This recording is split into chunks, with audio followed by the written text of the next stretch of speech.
C'est important de se réserver des plages horaires pour faire joujou, retrouver son cœur d'enfant avec toute la violence insensée que ça l'implique. Il y a des façons plus constructives que d'autres de jouer. Et une de mes préférées, c'est certainement de produire de l'art. Le serpent dans un sac Ziploc, c'est ma première tentative d'art conceptuel. C'est un jeu sur la sinuosité de la couleuvre, une réflexion sur la transparence des matériaux et sur la nature captive du monde moderne de ces tours à condo. C'est bien beau ça, l'art conceptuel, sauf que ça m'a pris 20 secondes d'y penser puis le faire. Pour gaspiller des dizaines d'heures produire de l'art tout en restant animé par l'esprit du jeu, la meilleure façon demeure pour moi le dessin et le coloriage. Le dessin ici présenté s'intitule Les femmes savantes et il s'agit d'un dessin historique se déroulant à une époque révolue du 17e siècle où les jeux de la grande société impliquaient des discussions savantes avec des vases en équilibre sur la tête. Et en s'approchant du détail, on peut déceler les éléments d'une tragicomédie en cours, les morceaux d'une intrigue qui dépasse le cadre du dessin.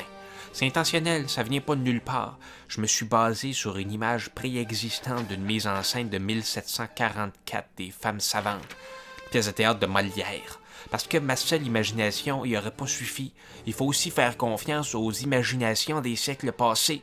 Elles ont plus à offrir que de la poussière. La pièce est une comédie qui est censée te faire rire. Et puis, est-ce que j'ai lu la pièce?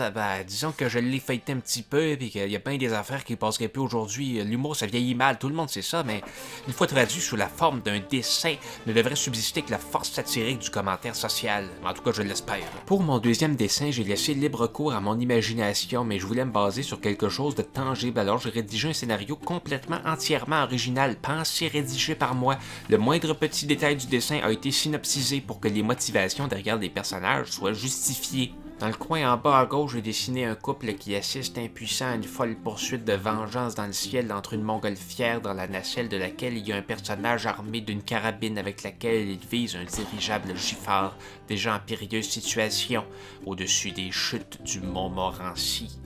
Une chose est certaine, le dénouement du dessin ne sera pas heureux pour ceux qui sont dans le ciel, mais sur Terre, l'amour est plus fort que tout.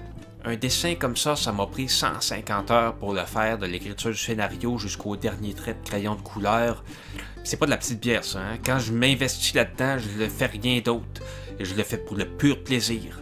Ce qui fait que quand c'est terminé, c'est pas compliqué, je déchire. Il est hors de question que je livre en pâture mes créations artistiques aux rapaces de la critique d'art.